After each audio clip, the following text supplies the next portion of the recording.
మంత్రులు చేసే తప్పులకు మీరు బలి కాకండని BRS party working president KTR అన్నారు. ఈ సందర్భంగా ఆయన మాట్లాడుతూ ఐఏఎస్ అధికారులకు రిక్వెస్ట్ అంటూ ఇవాళ రిజ్వీ వాలంటరీ రిటైర్మెంట్ తీసుకునే పరిస్థితి వచ్చిందని నేను అధికారులకు విజ్ఞప్తి చేస్తున్నాను. మీరు రేవంత్ రెడ్డి లేదా ఇంకో మంత్రి చేసే అరాచకాలకు ఒత్తాసు పలికితే తప్పకుండా మీకు కూడా శిక్ష తప్పదని వ్యాఖ్యానించారు.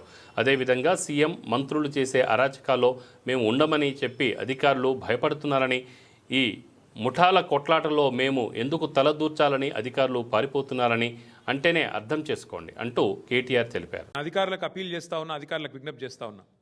ఇవాళ రిజ్వీ గారు చివరికి వాలంటరీ రిటైర్మెంట్ తీసుకునే పరిస్థితి వచ్చింది.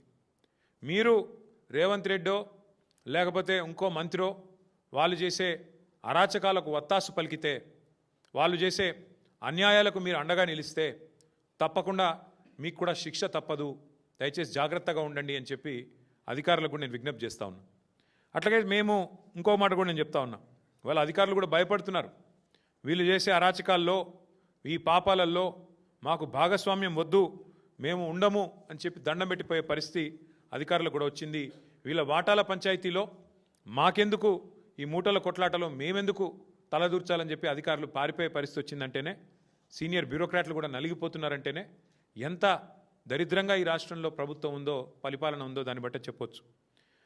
అవినీతి విలయతాండవం చేస్తూ ఉంది వాళ్ళ రాష్ట్రంలో.